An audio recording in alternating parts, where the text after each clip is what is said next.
Assalamu alaikum and welcome to the If I Were You show. My name is Fatima. I am your host and a financial coach.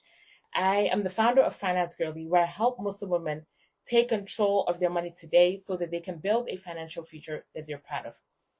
This show is called If I Were You because I answer the questions based on what I would do as a financial coach if I were in the shoes of the questioner. So, this week we have something special. I've written down some questions that I often get and some observations that I've recently had. And then I've gone to my show assistant, aka ChatGPT, to get some very specific scenarios that I have encountered a lot in my practice but have left my mind. So that's how we're going to structure today's show and what I'm going to be answering. One of the things that I've seen lately is that more people are trading. As we know, this year, a lot of things have changed. The market has been up and down, which is typical, but in a very interesting way this year.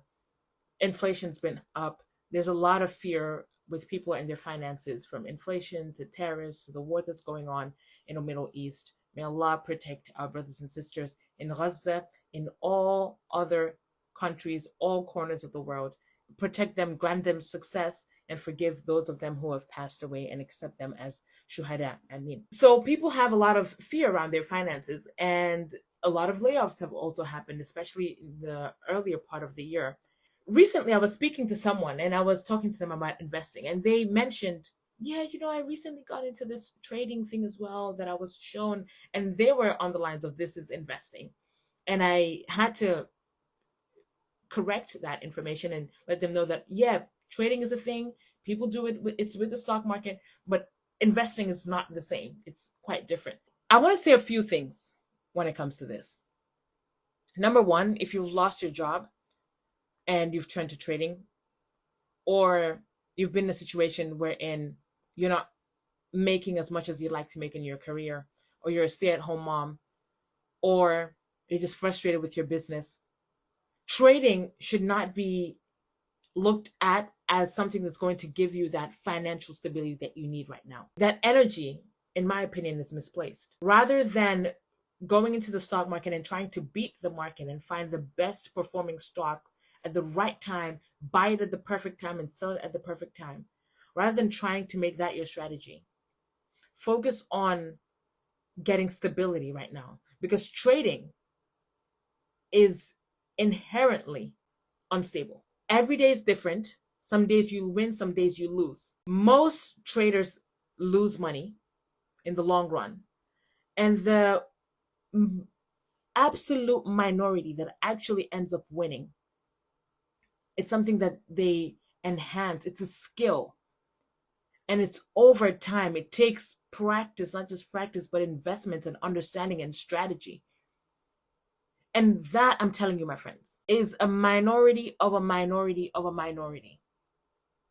And the overwhelming majority of traders lose a ton of money within a 5-year span. If you're in a position where you've lost your job, I know it's difficult. It is.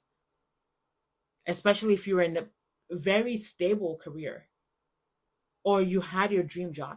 It's devastating to lose that opportunity. And trading is not the solution. Trading is not the solution. So as difficult as it is, take one step at a time. One step at a time. I'm sure there's so many other jobs that you told yourself you never do again for whatever reason, whether that's working at a grocery store, or whether it was Uber Eats or Lyft, other opportunities that you told yourself you wouldn't do again, or at least you didn't think you'd ever do again. And now you're in a situation where you desperately need money. Your chances of making money to cover your basics from these jobs like Uber Eats and other opportunities like that are far greater than your chances of making money from trading. And the final thing I would say is, if you've lost your job and that's an emotional reaction that you have,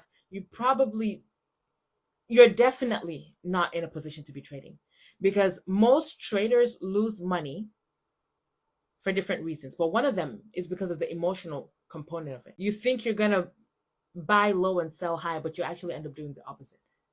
And if you're already in a vulnerable situation because you've lost your job and things are really, really tough financially, then it's going to be a lot more difficult for you to actually exercise the self control and the discipline and the lack of emotional reactivity when markets do what they do, which is go up and down like a roller coaster. And my heart goes out to you all. I'm praying for you, and I ask Allah to increase your instability and to grant you halal income and success. And inshallah, this is a test that you will excel and do great after. So that's what I wanted to say when it comes to that. Next thing I wanted to address is setting aside money for your side gigs when it comes to taxes.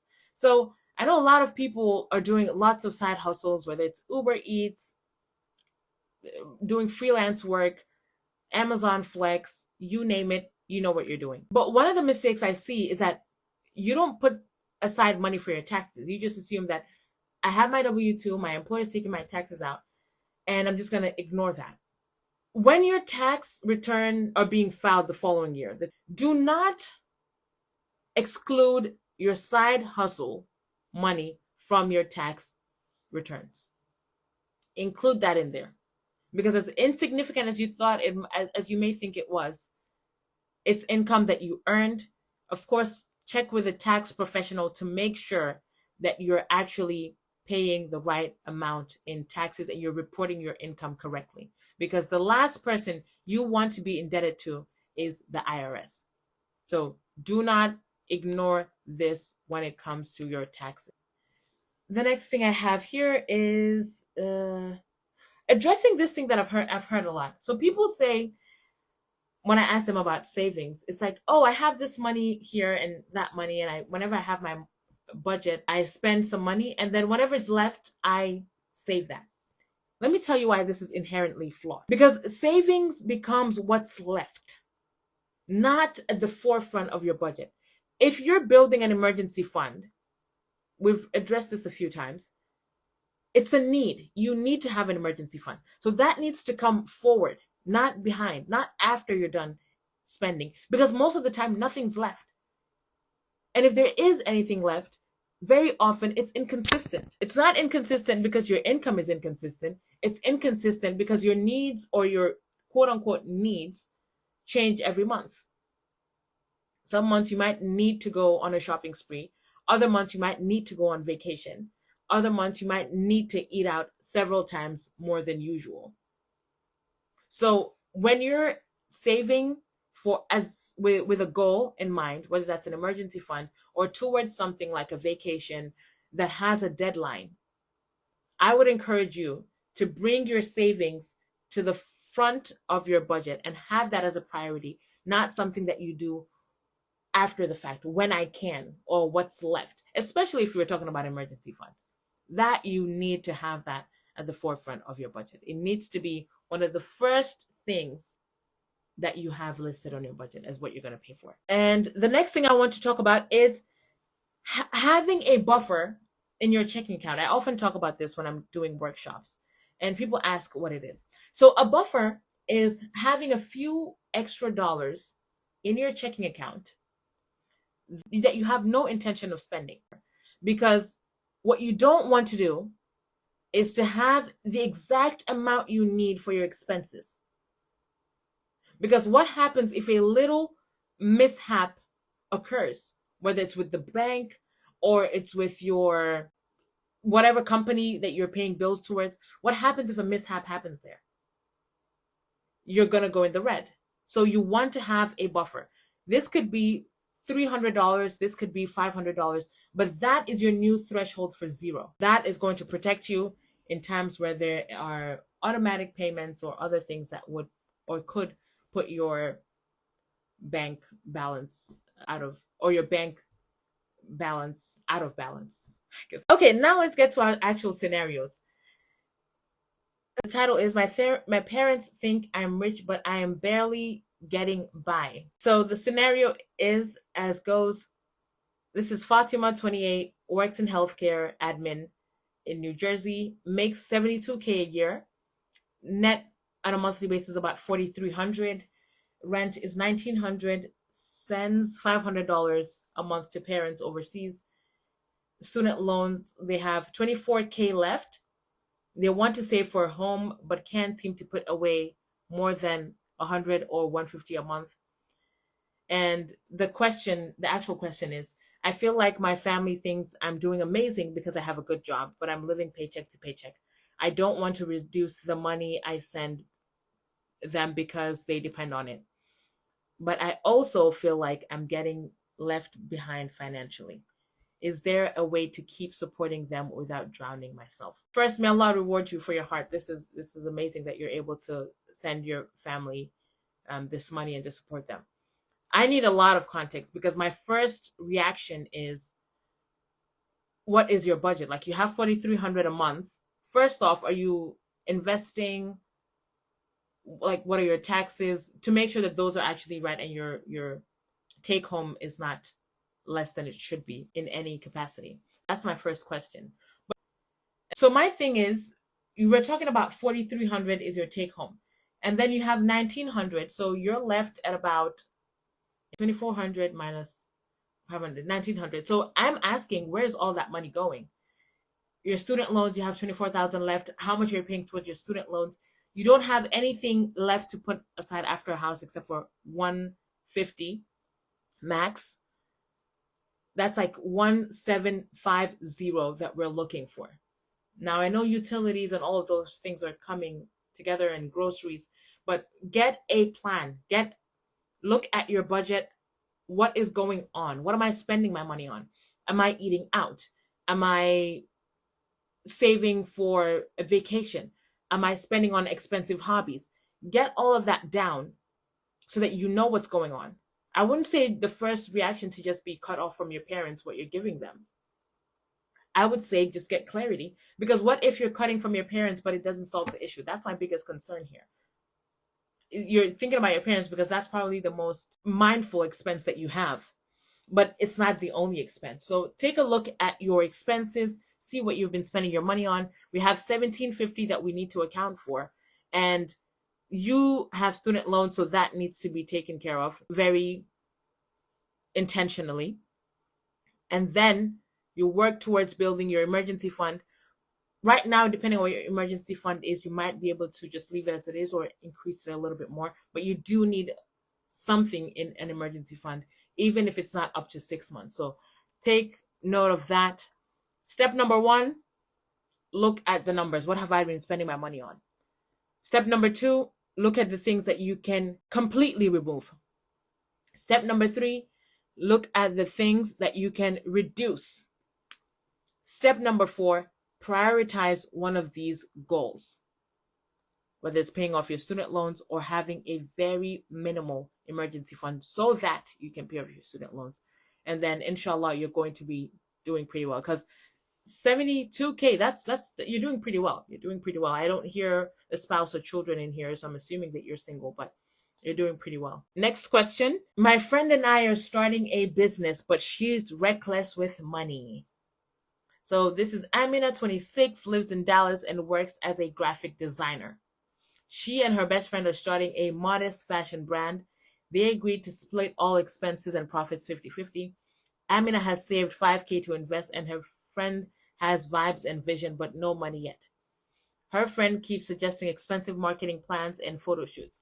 Amina is nervous she'll be left covering everything. The actual question is, I love this idea and want to give it a real shot, but I'm already starting to feel like I'm the only one treating it like a business. Should I pause until we're both financially ready, or move forward with boundaries? This show is called If I Were You. If I were you, I'm doing this alone. Yep, if I were you, I'm doing this alone.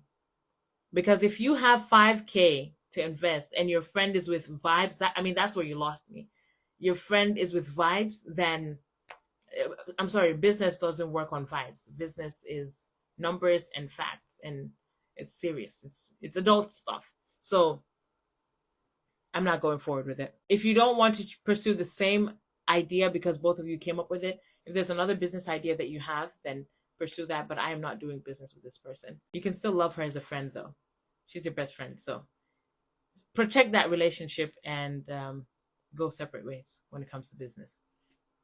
Next question. I got a raise, but now I feel like I'm wasting it. The details are, this is Sarah, 30 years old, just got promoted to senior project manager. Whoop, whoop. Allahumma barik. Salary went from 85K to 105K. Her expenses stayed mostly the same. She thought she'd be saving more, but lifestyle creep kicked in. She started eating out more, upgraded her car, and now feels stuck again. The question is, it feels like no matter how much I make, I'm always behind. I don't even know where the extra money went. Is it too late to reverse this? It's never too late in a case like this. This is a prime example of my belief that money isn't always a math problem, and that personal finance is mostly behavior and then math. There's a book by Jade Warshaw, which actually is called Money is Not a Math Problem. So anyone who's experiencing something like this, I'd encourage you to read that book. It's clear to me that you need a budget. That's the first place I would start. You need to create a budget, because the only reason you don't know where everything is going is because you've not created a plan for it. And I saw a meme the other day, or it was a reel that says currency is meant to flow. And I think it's so accurate, because when you have money and you don't put a plan in place, it's going to flow. It's going to flow out. So you need to put a plan in place so that you can block the flow, stop the flow from happening, redirect the flow into the places that you want it to go. It starts and ends with a budget. You need to have a plan. Lifestyle creep is a real thing.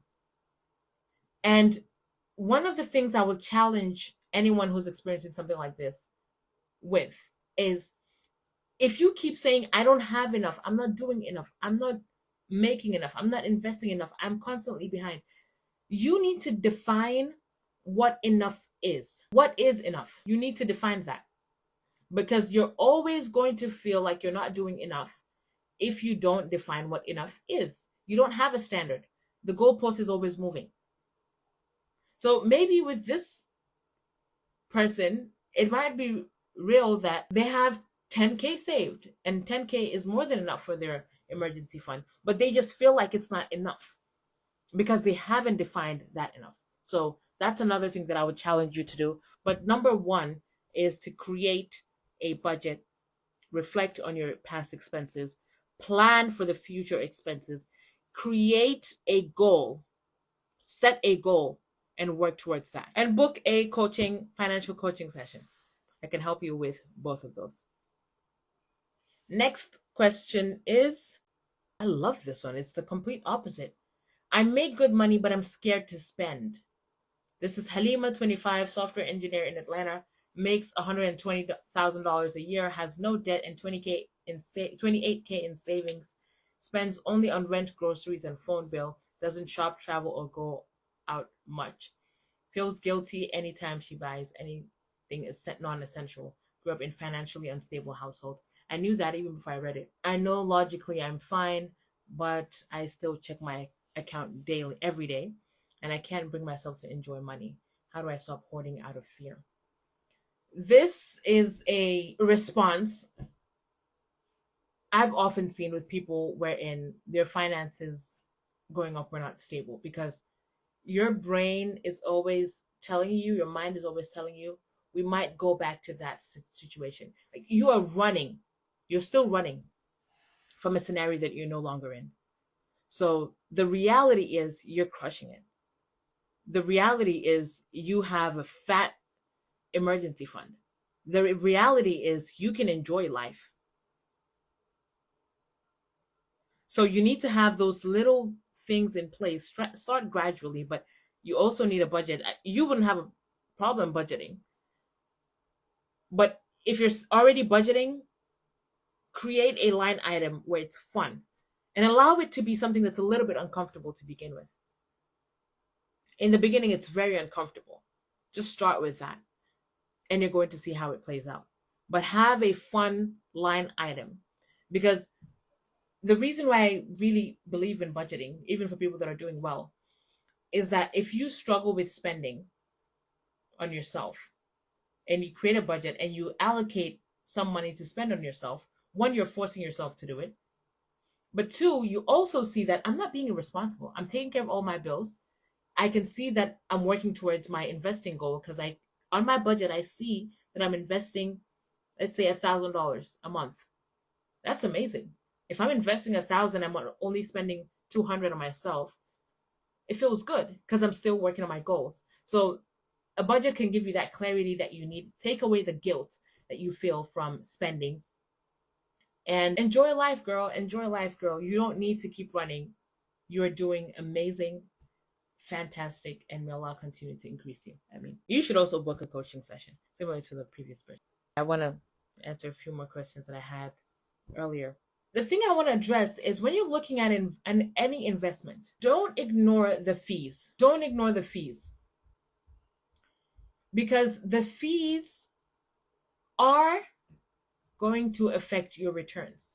It's very important. The lower the fees, the less you're paying for your investments to be managed. That's just what it is. So with a mutual fund, for example, we're looking at expense ratios. That's one of the fees. The fee that you're paying for the mutual fund company to manage your investments for you. Don't ignore that, because a 0.5% fee is very different to a 1% fee. And maybe on $3,000, that doesn't make a significant difference. But when we're talking $3 million, that does make a significant difference. And the fees are not the be all and all, because we have other things to consider, like the rate of return. If I invested 1,000, how much can I expect to receive? Not based on feelings and hopes, but based on past performance. Well, this investment has performed in the past. Referencing that. It's not a guarantee, but it's a good indicator of future success. So do not ignore the fees. If someone's trying to encourage you to buy an investment, ask the questions. Ask the questions about how much the fees are. What fees do you have? How much are these fees? Ask those questions and make sure that you're given a clear answer. If it's a financial advisor, for example, let them tell you, are they getting a percentage of your investments, or is it a fixed fee for each client? The next thing I want to talk about is how employer matches work. So, if you have a job and your employer says, if you invest in retirement, we are going to match you up to 3%. This mathematically is a no-brainer in most cases, because it's essentially free money. And the beauty of that is your employer is using their own funds to invest in your retirement. That's a work benefit. So your employer might say your income is $100,000. So if you invest 5%, your employer matches you up to 5%. If you go 10%, you're still sticking at that 5%. But can you imagine, year in, year out, for several years to come, assuming that you work with the same place, at the same place, your employer is putting in 5,000, 5,000, 5,000, 5,000, 5,000. You're already putting your own in, but all of that 5,000 is going up in value. That's amazing. So if you're crushing it and you're investing 15% of your own income, so every year you're putting in 15,000, your employer is adding that 5,000. And you can only imagine the large, beautiful, juicy nest egg you're going to have at the time of retirement. Not all employers match, and not all employers match the same percent. Some of them have some caveats in their policy that if you work here for 3 years, then we're going to start matching you. Or we're going to match your contributions. But if you leave within 3 years, then you're not going to go with the money. All of those nuances are there. So you need to be asking the right questions. Ask what strings, if any, are attached to this contribution. Of course, don't word it like that. Be a little bit more professional, but that's the core crux of the question that you're trying to get an answer to. The final thing I'm going to address is what are mutual funds, ETFs, index funds? What are funds when it comes to investing? I'll group all of them together for simplicity. Think of a fund like a bowl. It's a bowl with several different assets in there. You have an apple, you have an orange, you have a mango. When you, as an investor, puts money into this fund, your money is spread across all the assets within that fund. So let's swap out the fruit for assets. We've got Apple, the company. We've got Meta. We've got Amazon. We've got Shopify. All of these companies are within that basket. So what fund managers do is they take money from several different investors and invest it into all of those funds, all of those assets, So your $100 going into a fund is not the same as your $100 going into an individual stock. Why? Because with the fund, your money is by nature diversified. Your $100 is going to be split between Apple, Amazon, Meta, Alphabet, and all the other companies within that fund. Whereas with an individual stock, your $100 is only going into Apple. You're betting on Apple. It's just one company. You're betting on that company and you better do well. That is a quick comparison of individual stocks versus funds that are out there. That is the last question I'm going to address today. Thank you for tuning in to week 11 of the If I Were You show. I'm your host, Fatimah. If you or someone you know is trying to get better with your money and you need that support, head over to Finance Girly, that's girly with an IE.com/coaching. If you'd just like to learn how to get better with your money, head over to financegirly.com/course. If you book a consultation, we'll hop on a call and see how I can help you take action so that you can build a financial future that you're proud of. Thank you for tuning in. I'll catch you all next week. Have a lovely, wonderful weekend. Take care. Assalamu alaikum.